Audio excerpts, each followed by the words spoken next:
안녕하세요. 호구 같은 남편에게서 탈출하게 된 40대 싱글맘 인사드려요.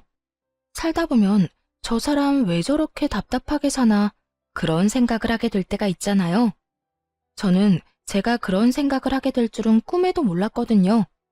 그 호구의 주인공은 내 남편이었고 그런 호구를 털어먹는 나쁜 놈은 시댁이었거든요. 그런 남편의 환장할 만한 행동은 둘째 아이가 태어나고 약 100일이 지날 무렵부터 시작됐어요. 그전에는 착한 사람이라고만 생각했지 그게 호구짓이라는 생각을 한 번도 해본 적은 없거든요. 그런데 이번에 터진 그 일로 저는 남편이 호구 중에서도 상호구라는 것을 눈치챌 수 있었죠. 어느 날 퇴근 시간이 아닌데 일찍 집에 돌아온 남편과 마주했어요. 저는 그때 첫째 아이를 어린이집에 보내고 둘째 아이를 돌보고 있었죠. 아직 100일밖에 되지 않은 아이라 부모의 손이 많이 필요했거든요. 그런데 남편이 일찍 오니 연차라도 썼나 보다 하고 가볍게 생각했어요. 그런데 그 뒤에 나온 남편의 말은 전혀 가볍지가 않더군요. 웬일이야? 오늘 일찍 왔네? 둘째 봐주려고 일찍 온 거야? 저는 장난스럽게 남편에게 물었고 남편은 이상한 표정으로 저를 보더군요. 그러더니 한숨을 푹 쉬고는 말하더라고요. 여보, 나 일 그만뒀어. 갑자기 그게 무슨 말이야? 일을 그만둔다니. 당신 일한 지 얼마나 됐다고 일을 그만둬? 애가 지금 둘이야. 거기다 하나는 100일밖에 안 되고. 내가 프리랜서로 일하긴 하지만 그거 가지고 택도 없다는 거 당신도 잘 알잖아. 혹시 회사에서 무슨 일 있었어? 그냥 좀 회사에서 일이 있었는데 권고사직 당했어. 제발 일 그만둬 달라고 하더라.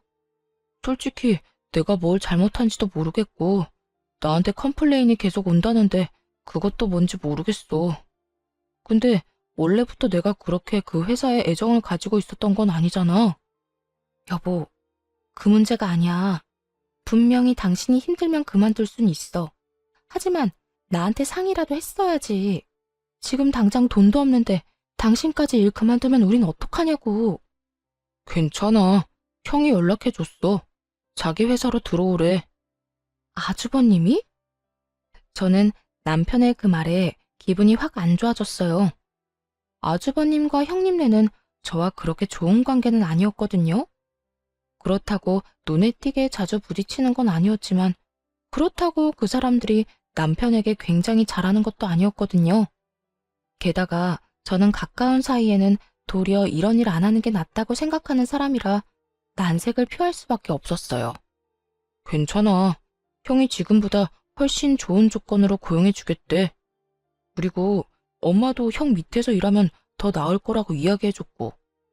당신만 허락하면 형 밑에서 일해보고 싶은데 어때? 미안한데 나는 정말 별로야. 당신도 알겠지만 아주버님 딸밖에 없다고 어머님이 매번 뭐라고 하시잖아. 그러면서 우리 애들은 두둔하니까 그거 눈치 보는 것만으로도 나는 버거워. 혹시라도 당신이 형 밑에서 일하다가 어머님 한마디에 서운해서 당신한테 해코지 할까봐 겁도 나고. 솔직히 나는 시댁도 아주버님도 가까이 하고 싶진 않다고. 내 자식 좋은 대접 받는다고 남의 자식 힘든 거 보고만 있는 것도 좀 아니잖아. 당신이 아주버님네랑 가까워지면 가까워질수록 그런 상황이 더 많을까봐 걱정부터 된다고. 무슨 생각을 그렇게까지 해? 그런 거 아니야. 어머니는 우리 애들 좋아하는 것뿐이고 형네는 부러워하는 거지. 그냥 그렇게 생각하고 치워. 그리고 지금 당장 어차피 일할 곳도 못 찾아. 아니면 다른 일자리 찾을 때까지만이라도 형 밑에서 일 좀 할게. 당신도 그게 더 편하잖아. 한 달 돈 버는 것도 아까운 처지에. 확고한 남편의 의지에 저는 어쩔 수 없이 허락을 할 수밖에 없었어요. 제 허락이 없다 하더라도 남편은 할 것처럼 보였으니까요. 대신 제가 할 수 있는 말은 그것뿐이었어요. 근로계약서 꼼꼼하게 써. 그리고 계약서에 쓰여 있는 것만 해. 이상한 거 시키고 그러면 꼭 말하고. 난 좀 걱정이야. 당신이랑 10살 이상 차이 나는 형님이 당신을 얼마나 가볍게 보는지 아니까. 혹시나 아무거나 다 시킬까봐 그게 걱정이라고. 괜찮아. 그럴 일 없어. 형이 왜 나한테 그러겠어? 그럼 허락한 걸로 알고 형한테 이야기한다. 즐거워하며 자기 형에게 전화를 거는 남편을 보니 더 이상 뭐라 할 순 없겠더라고요. 그리고 남편도 애가 아니니 자기 앞가림 정도는 알아서 하겠지. 그런 낙관적인 생각도 하고 있었고요. 솔직히 그때는 애 둘을 보느라 진이 다 빠져서 더 깊게 생각하고 싶은 마음도 없었어요. 그런데 한 달, 두 달, 세 달이 지나가면서 저는 점점 제가 그때 남편을 말리지 못했던 것을 후회하게 됐어요. 남편이 아주버님 밑에서 일하면서 하루가 멀다 하고 회식에 야근을 하는 거예요. 이전 직장에서보다 더 많이요. 그러니 오롯이 집안일과 육아는 제 몫이 되어야 했고요. 프리랜서라 남편이 월급만 꼬박꼬박 갖다 준다면 애 보고 집안일하는 거 그렇게 문제는 없었거든요. 그런데 남편은 그렇게 야근과 회식을 하는데도 야근 수당 한 번 받아온 적이 없었어요. 딱 월급만 받아왔죠. 그렇다고 그 월급이 많았냐? 그것도 아니었어요. 300만 원도 안 되는 월급을 주면서 부려먹기는 한개 끝까지 부려먹히고 있는 거였죠. 남편에게 이야기하려고 몇 날 며칠을 벼르고 있는데 일주일 동안 새벽녘이 다 되어서야 들어오더라고요. 그런데 문제는 제가 아니라 저희 아들이었어요. 아들이 저녁마다 아버지가 보고 싶어 베란다에서 아빠를 기다리는 것이 화근이 됐죠. 애를 말리긴 했지만 애기는 아빠가 보고 싶다며 계속 떼를 썼고 그렇게 베란다에서 놀다가 초가을 찬바람에 결국 감기에 걸려버린 거예요. 아주버님 회사에 들어가기 전까지는 그래도 남편도 아이들에게 성실하고 좋은 아버지였어요. 첫째 아들과는 많이 놀아주기도 했고요. 그런데 둘째 아들이 태어나고 나서부터는, 아니, 아주버님 회사에 취직하고 나서부터는 아이들과 놀아준 일도 없고 아이들을 안아준 적도 거의 없었어요. 주말에도 쓸데없는 일로 불려가기 일쑤였으니까요. 그렇게 감기에 걸린 지 며칠 동안 저는 힘든 시간을 보내야 했어요. 첫째 아이가 감기가 걸리니 둘째 아이까지 감기가 걸릴까봐 분리를 시켰어야 했고 그걸 혼자 힘으로 해야 했으니까요. 결국 터지다 못해 남편에게 전화를 하려던 찰나 아들의 몸이 축 늘어지는 걸 발견했어요. 깜짝 놀라 체온계를 재보니 열이 엄청 올랐더군요. 39도까지 올라가는 열 때문에 깜짝 놀란 저는 남편에게 전화를 했어요. 남편이 집에 올 시간쯤이었거든요. 남편이 퇴근해서 집에 오면 아이 둘을 데리고 병원을 갈 생각으로 남편에게 전화를 한 거였어요. 당신 지금 어디야? 집에 안 와? 퇴근 시간이잖아. 뾰족하게 곤두서 있는 제 목소리에 남편이 신경질적으로 이야기하더군요. 갑자기 왜 전화해서 짜증이야? 나 오늘 회식이라고. 밥 먼저 먹든지 알아서 해.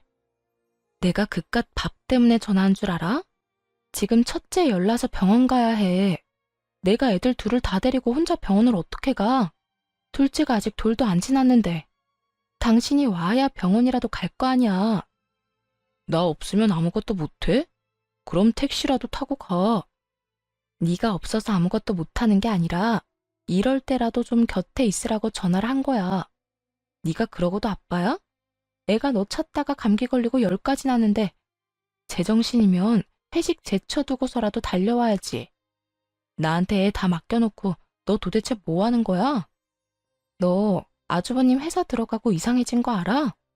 뭐 약점이라도 잡혀서 휘둘리는 거야? 아니면 나랑 헤어지고 싶어서 선 긋는 거야? 그런 거 아니야. 제발 좀 그만해. 어쨌든 나 오늘 일찍 못 들어가니까 당신 알아서 애 병원 데리고 가든지 해. 남편 목소리 너머로 들리는 아주버님의 웃는 목소리 때문에 저는 더 열이 받았어요. 남편이 제 이야기를 듣지도 않고 바로 전화를 끊어버리자 저도 열이 받을 대로 받았죠.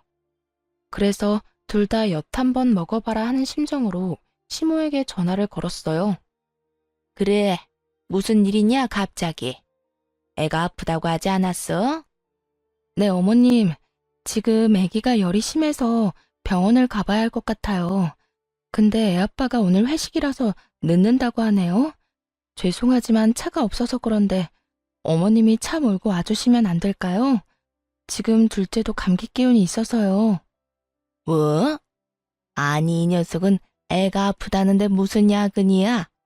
알았어. 잠깐만 기다리거라. 내가 차 몰고 가마. 시모는 참 옛날 사람이었어요. 남아 선호 사상 아시죠? 딸만 셋인 아주버님네 손녀들보다 저희 집 손자들을 더 관심 있게 지켜보셨죠. 그래서 가까이 하기 어려웠지만 그렇기 때문에 이런 때에 시모를 불러들인 거예요. 귀한 손주 내팽개친 남편놈과 아주버님 욕 좀 보시라고요. 시모가 차를 몰고 와서 부랴부랴 병원으로 갔어요. 첫째는 감기에서 폐렴으로 진행이 된 상황이었고 둘째도 감기 초기였죠. 폐렴이라는 얘기에 시모가 저에게 화를 내더군요. 너는 일하는 것도 아닌 게 도대체 집에서 뭐 하느라 애를 이 지경으로 방치를 시켜? 우리 귀한 손주들한테 무슨 일 생기면 어쩌려고 그래? 너 정말 정신 안 차릴 거니? 도대체 폐렴이 뭐야, 폐렴이? 어머님, 제가 열심히 하고 싶어도 할 수가 없는 게 현실이에요. 첫째가 왜 아픈지 말씀드릴까요? 첫째요. 아빠 보고 싶어서 베란다에서 아빠 기다리다가 초가을 날씨에 감기 걸린 거예요. 그런데 이 사람이 애가 그렇게 감기 걸린 걸 알고도 집에 들어오질 않고 매일 새벽에 들어오니 애기는 더 애 같아고 그러다 보니 폐렴으로 진행된 거고요. 이게 제가 막는다고 막아지는 일이에요? 애가 아빠 보고 싶다는 걸 그럼 어떻게 말릴까요? 그리고 저도 이제 마냥 애만 볼 수도 없어요.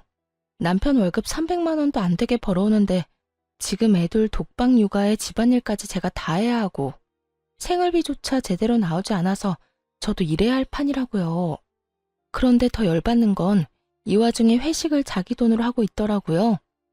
남편 말로는 아주버님이 나중에 다 돌려준다고 얘기했는데 그 말만 벌써 2달째예요.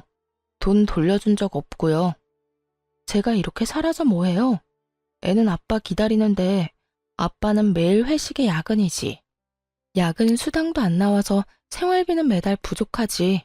저 이번 달에 남편 얼굴 제대로 본 거 5일도 안 돼요. 어머님, 이런 식으로 일하는 게 맞나요? 아주버님 직장에 괜히 보낸 것 같아요. 애한테도 몹쓸 짓이고. 제 말에 시모가 깜짝 놀랐어요. 그런 상황이라고는 전혀 상상도 못하고 있던 것 같더군요. 노발대발한 시모가 당장 아주버님에게 전화를 걸더군요. 그리고는 당장 소아과 앞으로 오도록 이야기하더군요. 너 동생 데리고 쓸데없는 일 하고 다닐래? 무슨 야근이랑 회식이 이렇게 많아? 너 동생 그러려고 데리고 갔니? 엄마가 이야기했지? 동생 제대로 돌봐주라고. 너 때문에 빚 못 보고 살았어도 네 동생이고 우리 손주들 아빠야. 너 동생한테 잘해야 한다고 몇 번을 이야기했어? 이런 식으로 늦게까지 애 데리고 있지 마. 쓸데없는 일 가지고 우리 손주들이 아빠 보고 싶은데 아빠도 못 보게 하는 게 말이 돼. 그리고 월급은 왜 또 그렇게 적게 줘? 야근 시켰으면 수당도 맞게 챙겨줘야지. 동생을 무슨 하인처럼 부려먹어? 어머니, 그런 게 아니고 직원들 사기 차원에서 그런 거고 돈은 곧 주려고 했어요. 야근도 회식도 한 달에 한두 번이면 되지. 곧 주려고 했어가 아니라 지금 당장 줘. 내가 보는 앞에서. 그리고 한 번만 더 우리 손주들 안 좋은 소식 들리면 그때는 너라도 용서 못해. 알아들어? 따끔한 시모의 말 때문인지 그 뒤로 남편의 야근과 회식은 확연히 줄었어요. 그리고 돈도 제대로 받았죠. 그것만으로도 좀 숨통이 트이더군요. 그러나 그 뒤로 아주버님은 저를 눈의 가시처럼 여기기 시작했죠. 그리고 그건 형님도 마찬가지였어요. 형님은 아주버님과 결혼해서 딸만 셋을 낳았어요. 요즘 같은 시대에 딸이 더 좋다고 하고 저도 딸을 원했지만 이 시댁만큼은 다른 나라 이야기였죠. 아들을 낳지 못한 것이 죄인이 되는 곳이 바로 이곳이었으니까요. 남편이 시모에게 인정을 받지 못해도 저희가 그나마 시댁의 도움을 받으며 살 수 있던 것은 저희 두 아들 덕분이기도 했어요. 형님네가 아들이 없으니 자연스레 시모의 관심이 저희 아들들에게로 향했으니까요. 그런데 그 시모의 관심이 이런 무참한 일을 불러일으킬 줄은 저도 상상조차 못했어요. 제가 졸도할 만큼 충격적인 소리를 들은 건 둘째가 돌이 될 무렵이었어요. 그게 무슨 말이야? 우리 애들을 아주버님 집에 입양을 보내자고? 당신 미쳤어? 그게 왜 미칠 일이야? 형님네 딸밖에 없잖아. 그래서 어머니가 우리 애들 둘 중에 한 명을 형 아들로 보내자고 말씀하셨어. 벌써 오래전부터 어른들 사이에 이야기 나왔던 걸로 아는데? 아니, 그런 걸 왜 어른들이 결정하는 거야? 우리 애들 일이잖아. 애들이 어떻게 하고 싶은지 물어봐야지. 그리고 아직 어린애를 엄마와 떼어놓는다고? 상식적으로 이해가 가? 다 커서 데려간다고 하면 애한테 물어보기라도 하지. 어릴 때 데려가겠다는 건 나랑 연을 끊어놓겠다는 거랑 뭐가 달라? 아무것도 모를 때 보내는 게 낫지. 그리고 생각해봐. 별거 없는 우리 집에서 지내는 것보다 형님네에서 누릴 거 다 누리면서 지내는 게 더 낫다고 생각하지 않아? 그건 당신 생각이지. 지금 애들한테는 정서가 더 중요해. 근데 거긴 지금 이미 3명이나 자식이 있잖아. 게다가 당신 아주버님이랑 형님이 우리 애한테 잘해줄 거라고 생각해? 여태껏 딸만 낳았다고 어머님한테 그렇게 구박을 받은 형님이? 갑자기 아들 생기면 잘됐구나 하고 잘해줄 거라고? 당신 바보야? 그건 네 편견이고 그런 식으로 좀 생각하지 마. 어디 모르는데 보내냐? 그런 것도 아니잖아. 다 지들 좋으라고 하는 일인데 당신도 너무 고깝게 보지 말고 이해를 좀 하려고 노력을 해. 아니, 난 절대 못해. 나는 우리 애들 다른 데 입양 보낼 생각 없어. 당신이 만약에 우리 애들 계속 다른 사람한테 넘기려고 하면 난 절대로 당신 용서 안 할 거야. 무슨 일이 있어도 애들만은 지킬 거라고. 아, 됐어. 됐으니까 그만 이야기해. 어차피 당신이 거절하든 말든 그렇게 될 일이야.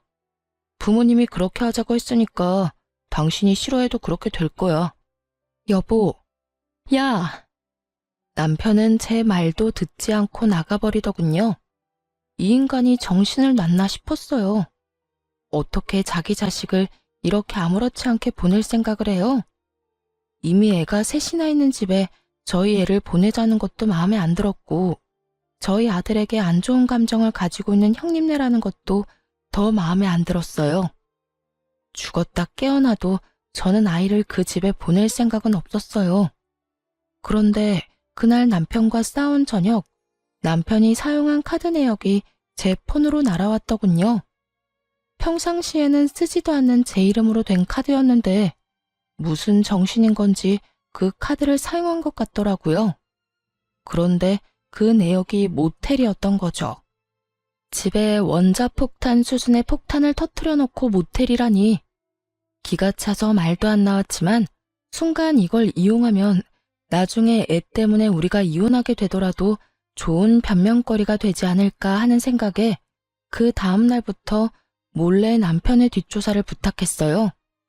그리고 저는 일주일 만에 아주 중요한 사실 2가지를 알게 됐죠. 남편이 웬 젊은 여자를 거래 내역에 나온 모텔에 데려다 준 건 맞더라고요. 그런데 알고 보니 그 여자는 남편의 상간녀가 아니었어요. 조사한 사람들에 의하면 그곳에 나타난 사람은 다른 사람이고 그 사람이 같은 직장 사람이라고 했어요. 그 사람이 보여준 사진을 보고 충격을 받았어요. 그 사진 속 남자는 아주버님이었으니까요.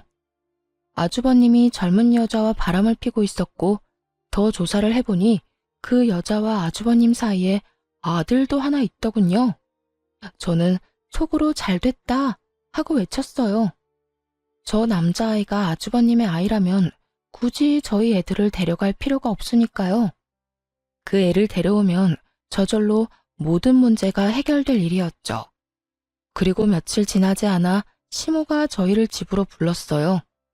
남편이 아무 말 없이 자연스럽게 행동하는 걸 보니 아마 저희 애들을 아주버님의 호적에 올리는 일로 부르는 것 같더군요. 저는 마음을 단단히 먹었어요. 제가 앞으로 할 일이 형님네 집안을 풍비박산으로 만드는 한이 있더라도 제 아이들을 지키겠다고 다짐했으니까요. 자, 다들 왔으니 이야기해볼까 한다. 첫째야, 너희 집에 아들 들어설 일이 없어 보이니 둘째네 아들 둘 중에 하나를 데려가거라. 그리고 네 호적에 넣고 네 자처럼 키워. 이 아버지가 이룩한 거, 네 조부모님이 이렇게 만든 거 모두 장남 장손에게 물려줄 거다. 그런데 지금 대를 이을 아들을 네가 낳지 못하고 있으니 조상님 뵐 낯이 없어. 이렇게 시간 끌지 말고 아직 애들 어릴 때 너희들 자식으로 데려가서 열심히 키워. 그 이야기에 저보다 더 깜짝 놀란 사람이 형님이었어요. 미리 언지를 받았던 저와는 달리 그런 이야기를 들은 적도 없던 모양이더라고요. 형님이 비명 같은 소리를 지르며 말하더군요. 어머님, 그게 무슨 소리예요? 요즘 세상에 아들딸이 뭐가 그렇게 중요해요? 저희 딸들 중에 뛰어난 애도 얼마든지 많고 제 아버지 회사 이어받겠다고 하는 애들도 있어요. 그런데 굳이 조카까지 데려와서 저희가 키울 필요가 있나요? 그럼 네가 아들을 낳지 그랬냐? 아들 하나 낳아주지도 않으면서 시집가면 출가 외인 될 딸년들만 주렁주렁 낳아놓고 넌 도대체 무슨 배짱으로 그런 얘기를 하니? 옛날 같았으면 너는 둘째 낳고 이미 친정으로 돌아갔을 팔자야. 어머님, 그래도 이건 너무하세요. 남의 애를 키우라는 말을 어떻게 이렇게 쉽게 하세요? 저보다 더 발악하는 형님을 시모가 싸늘한 눈길로 바라보더군요. 시모 눈에 형님은 죄인이나 다름없었으니 어쩔 수 없었어요. 형님이 무슨 말을 해도 듣지 않을 게 뻔했어요. 어머님, 제가 드릴 말씀이 있어요. 아주버님한테 아들이 없다는 이유로 지금 저희 애들 아주버님 아들로 입양시키겠다는 거잖아요. 그렇게 안 하셔도 될 것 같은데요. 그게 무슨 말이냐? 첫째는 딸만 셋이야. 딸한테 다 물려주자는 말이야? 대 끊기게 하고.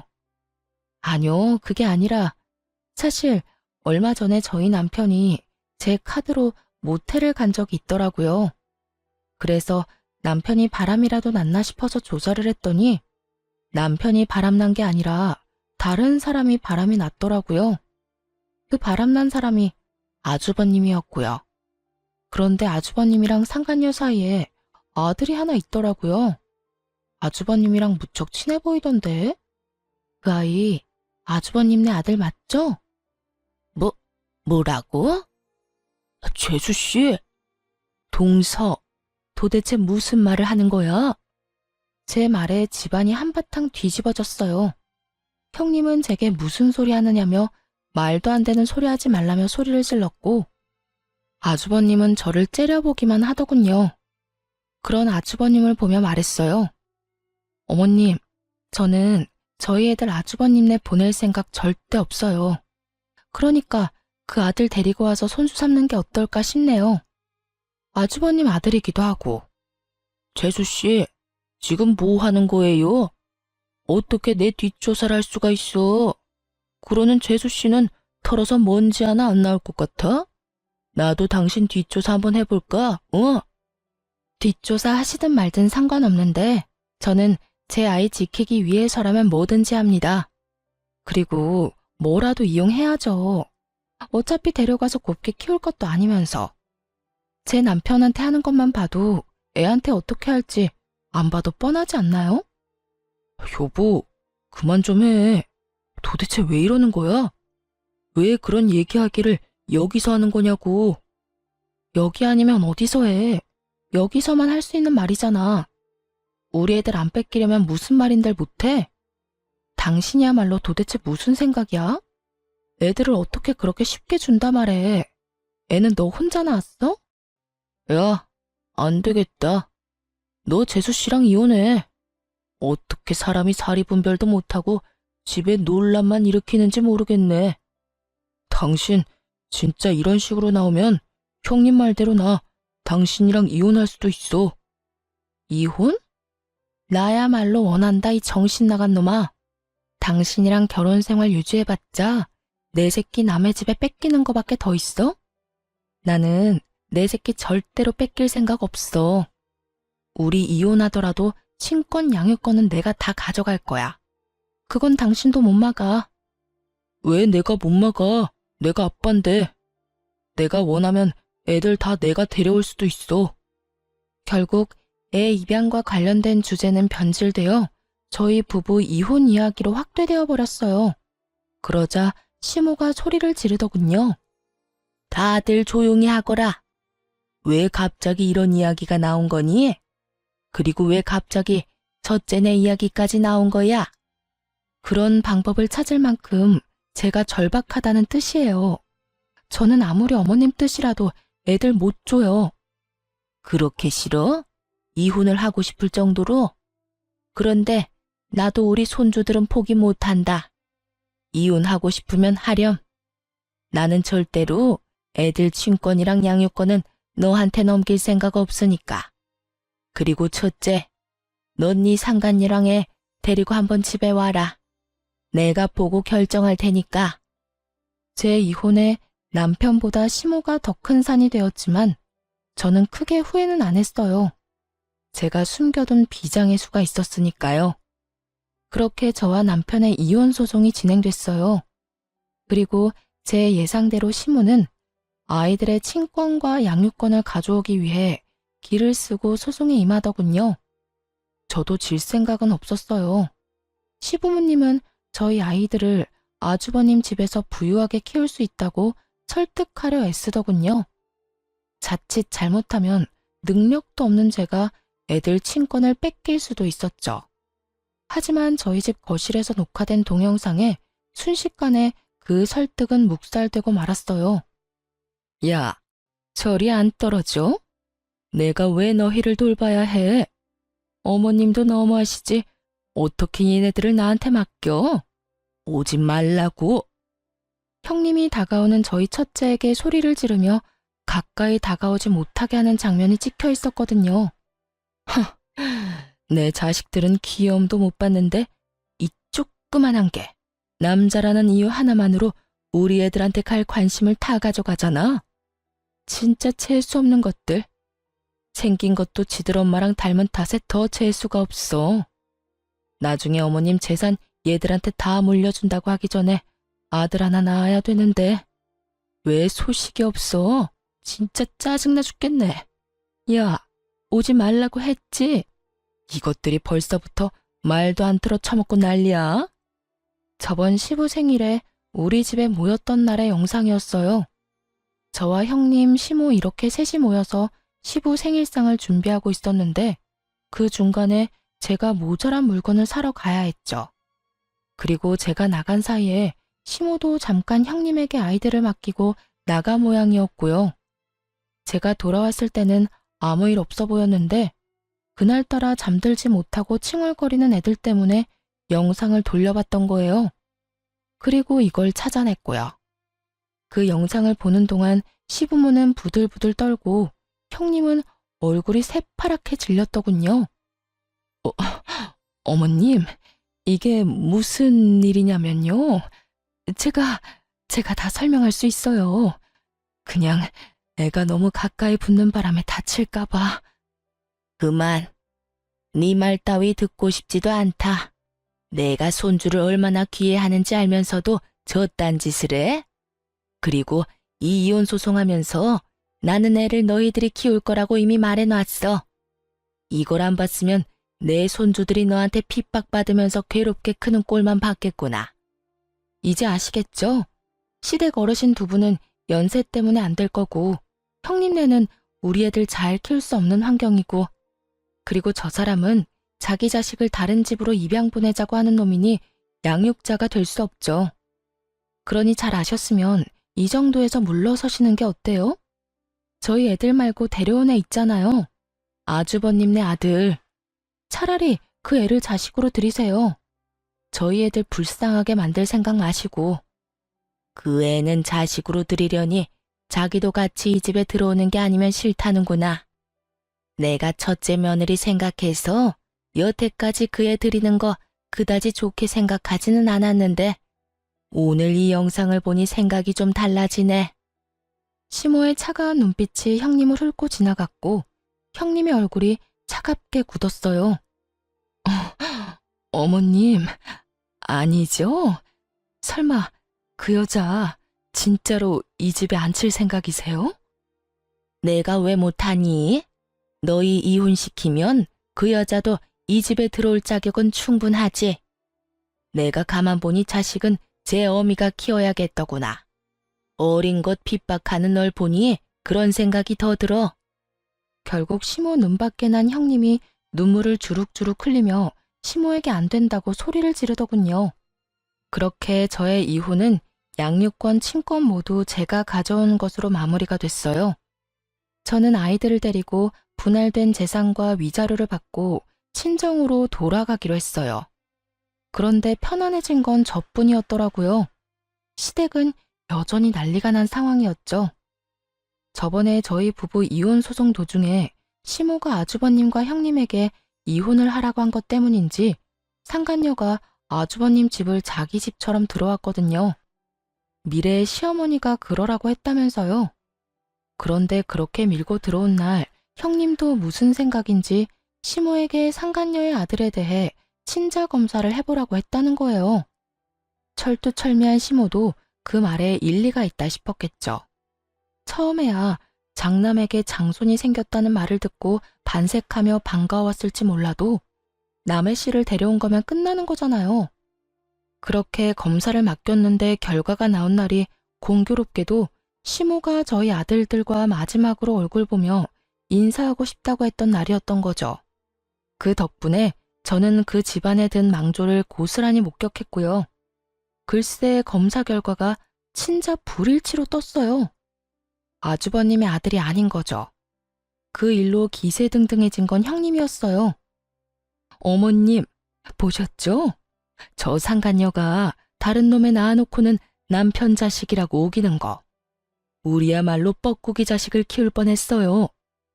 형님은 상간녀를 비웃으며 그렇게 말했지만 상간녀도 지지 않더군요.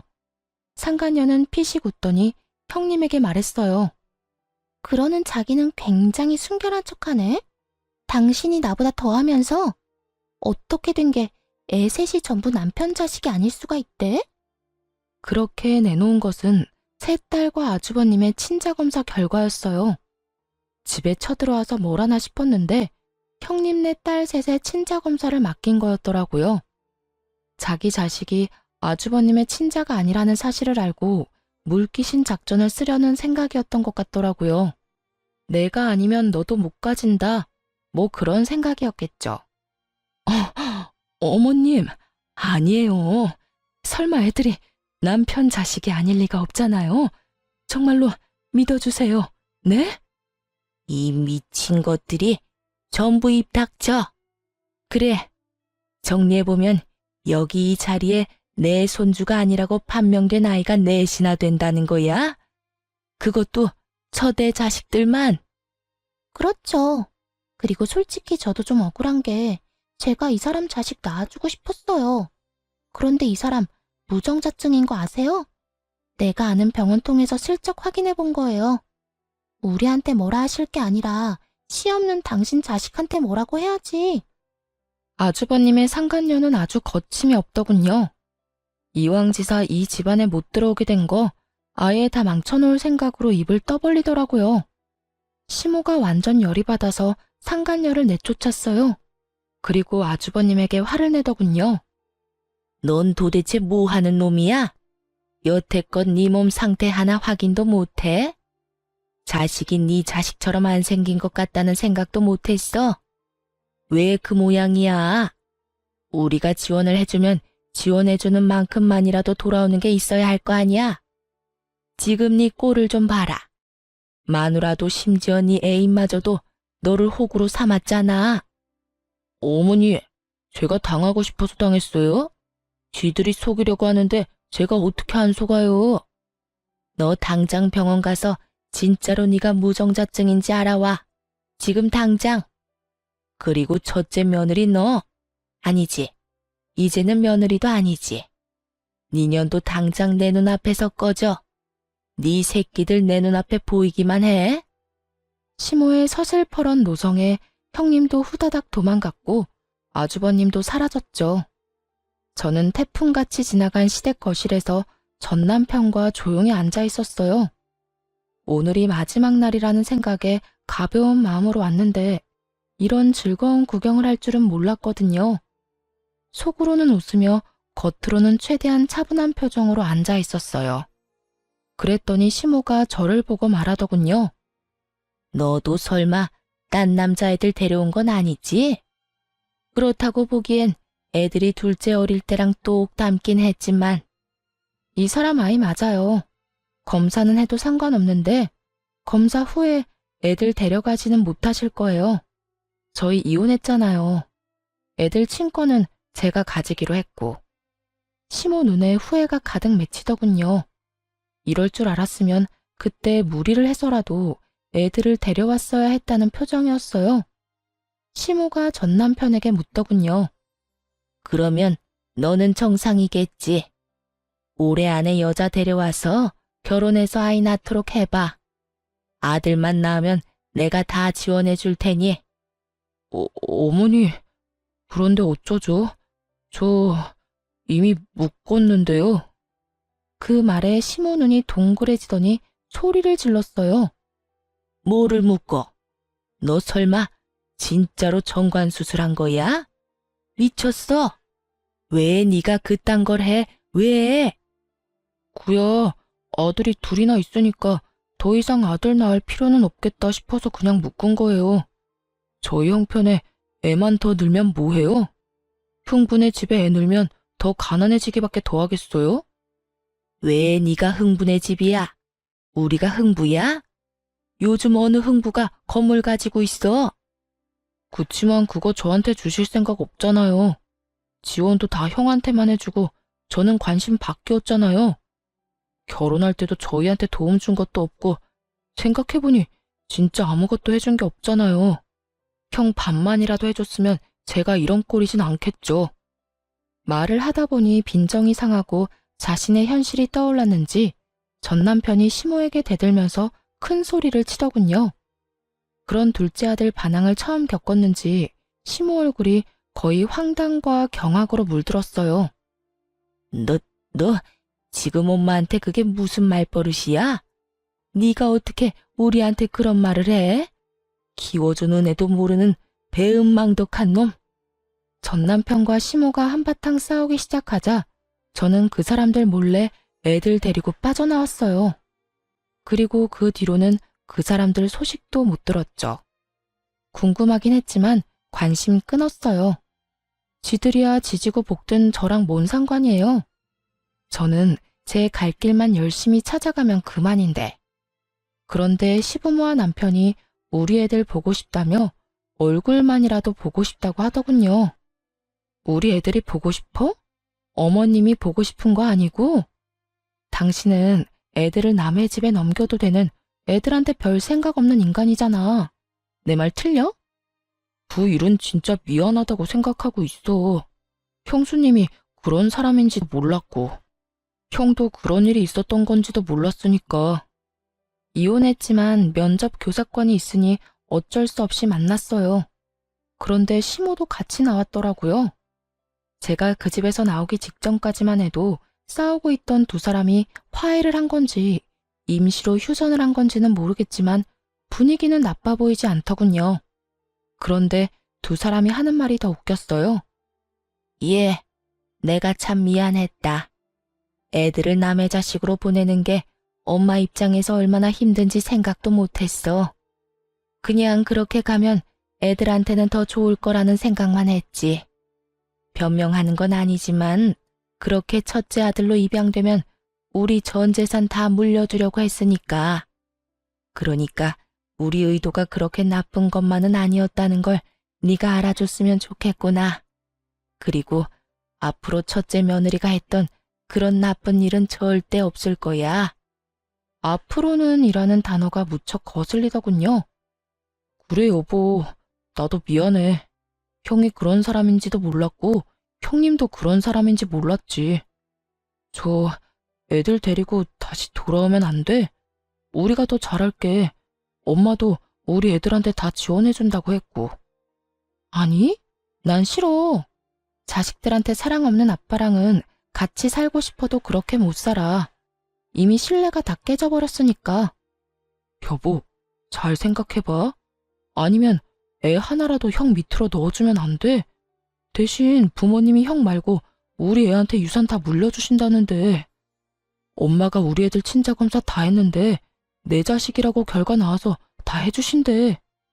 저 모르게 친자검사까지 했다는 말에 헛웃음이 나오더군요. 그 와중에 또 저를 의심해서 그런 짓까지 했다는 게 너무 가소롭고 짜증나서 열받았지만 전 남편이 다시 자기 형 밑으로 애 넣겠다는 말에는 참지 못하겠더라고요. 너 진짜 웃긴다. 또 친자검사는 언제 했대?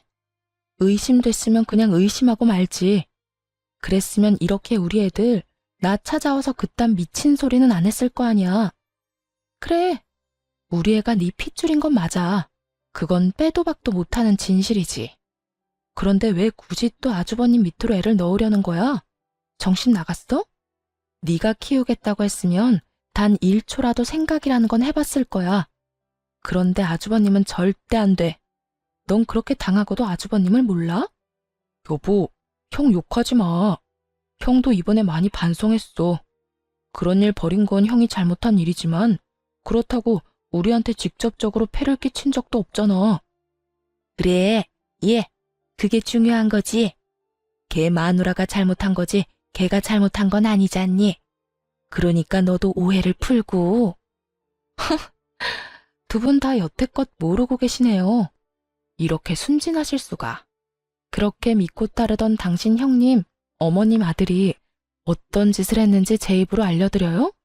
뜬금없는 제 말에 둘 다 무슨 소린가 싶어 눈치만 보더군요. 그래서 제가 확 질렀죠. 당신 회사 권고사직 당한 거 누가 당신 이름으로 컴플레인 거는 바람에 권고사직 당했다고 했지? 그거 누가 그런 건지 알아? 당신이 그렇게 믿고 있던 당신 형님이 한 짓이야. 뒤로 손 써서 계속 컴플레인 넣은 거 당신 형님이라고. 미친 거 아니야? 우리 형이 왜 그런 짓을 해? 그래, 아들이 그런 일에서 뭘 얻는다고 그런 짓을 하니? 분명 네가 잘못 알고 있는 걸 거야. 네가 과대망상인 거지. 그럼 확인 한번 해보실래요? 저는 그 자리에서 폰을 꺼내 아직까지 저장되어 있던 아주버님 전화번호로 전화를 걸었어요. 무슨 일로 전화했습니까? 우리 사이에 전화 같은 거 할 일은 없을 텐데. 한 가지 너무 궁금한 게 있어서 전화했죠. 우리 남편 왜 일 그만두도록 만들었어요? 아니, 이혼까지 했으면서 이제 와서 그건 왜 궁금합니까? 저도 이유는 알아야 속이 편하죠. 그건 저도 알아야겠어요. 말씀해 주실 수 있나요? 말 못할 것도 없죠. 어차피 그놈이랑 연락도 안 할 거 아닙니까? 아니, 인간적으로 재수 씨가 잘못하긴 했잖아요. 그쪽 애들 때문에 갑자기 부모님이 동생한테 관심 가지는 것도 눈에 거슬렸고, 동생이 또 워낙 유명한 호구 아닙니까? 부려먹기 딱 좋잖아요. 이혼할 때까지는 잘 써먹었는데 이혼하고 충격을 좀 받았는지 요새는 조금 제정신으로 돌아왔던데요. 뭐 솔직히 그렇게 부려먹을 때는 재수 씨도 같이 괴롭힐 수 있어서 좋았으니까 지금은 그렇게 과하게 괴롭힐 일도 없고. 절 괴롭힐 목적이었으면 이혼하고 그 사람 놔줬어도 됐잖아요. 그런데 여전히 그 회사 다니던데 왜 그런 거예요? 참 순진하시네. 내 밑에 있어야 부모님 유산을 내가 다 가질 수 있는 거 아니겠어? 그 자식이 내 눈밖에 나면 뒤로 딴 주머니 찰지도 모르고 내가 자식이 없어서 어떻게 될지 모르잖아. 오늘 내일 하는 놓친 애들 곧 있으면 세상 하직할 텐데 그러면 재산은 다 나한테 와야지. 그딴 놈한테 한 푼이라도 넘어가는 건 낭비야, 낭비. 내가 여태 부모님한테 왜 잘했는데? 그 유산 때문인데 막판에 동생 새끼가 추월하도록 놔두는 게 말이 되겠어? 저는 그 이유까지 스피커폰으로 전 남편과 시모에게 모조리 들려줬어요. 그리고는 어깨를 으쓱했죠. 시모와 전 남편의 분노는 상상을 초월했어요. 이 미친놈이 동생을 그렇게 생각하고 있었단 말이야? 씨도 없는 주제에 재산을 다 가로챌 생각까지 하고. 내가 너한테 잘해주는 게 아니었다. 그게 아니었어. 어머니? 어머니가 왜 재수 씨랑 같이 있어요? 나 내일부터 회사 안 나갈 거니까 퇴직금이랑 여태 야근하고 못 받은 돈 다 정산해서 돌려내. 안 주면 노동청에 신고할 거야. 그리고 2번 다시 나한테 형이라고 불릴 생각하지도 마. 이 나쁜 새끼. 어? 너까지 왜? 아이씨, 너희들 짜고 지금 나 엿먹인 거야? 재수씨, 어떻게 이럴 수 있어요? 재수씨고 뭐고, 넌 이제 국물도 없을 줄 알아. 이 호로 자식 같으니라고. 너 같은 놈을 믿은 내가 미친년이지. 뭐? 오늘 내일 하는 노친네? 네가 네 부모님을 어떻게 생각하는지 잘 알았다. 결국 두 사람의 분노를 고스란히 받아내던 아주버님은 황급히 전화를 끊어버렸고 두 사람은 씩씩대며 본인들의 집으로 돌아갔어요. 나중에 들어보니 시부모 재산은 사회에 환원하기로 유언장을 작성했다고 하더군요. 그거 듣고 아주버님과 전 남편 어떻게 그럴 수 있냐고 난리치고 그날 완전 동네 떠나가라 소리쳤답니다. 전 남편은 그제야 제정신이 들었는지 새 직장 찾으러 떠났지만 이미 나이도 들었고 경력은 별거 없는 상태였으니 취직도 제대로 못하고 상하차 알바를 하고 있다더군요. 힘쓰는 일 하느라 골병 들었다고 하더라고요. 그리고 이 집의 최대 빌런 아주버님은 와이프에게 이혼당하고 시댁에 들어와 살고 있었다는데 이번에 동생 호구로 잡고 부모님 유산 탐낸 것 때문에 시모가 시댁에서 쫓아냈다고 하더라고요. 정말 시댁이라는 그 견고해 보이던 성이 와장창 무너지는 건 정말 순식간이더군요. 저는 아이도 지키고 재산 분할도 받았으며 위자료까지 받고 친정집에서 애 키우며 살고 있어요. 정말 이혼을 결정하고서 무슨 정신이었는지도 모를 정도로 바쁘게 살았어요. 호구였던 전 남편과 그런 호구를 뜯어먹으려 했던 시아주버님, 그리고 그런 두 자식에게 배신당한 시부모까지 아주 대환장 파티를 한번 겪고 나니 솔직히 이혼하길 잘했다는 생각밖에 들지 않더군요. 그런 환경에서 애를 키우면 더 안 될 것 같다는 생각만 들었으니까요. 저처럼 답답한 분들도 많이 있을 거예요. 여러분, 호구와 성격 좋은 건 다르더라고요. 그걸 착각하면 저처럼 고생하게 될 수도 있으니 주변을 잘 살펴보세요. 후회는 언제나 지각생이죠. 그래도 지각을 하더라도 빨리 벗어나는 건 무엇보다 더 중요하다고 말하고 싶네요. 언제까지고 후회만 하고 있다가는 언젠가 자신의 삶마저 휘말릴 수도 있으니까요. 제 사연 읽어주셔서 감사합니다. 여러분에게는 밝은 앞날만이 함께하길 바래요.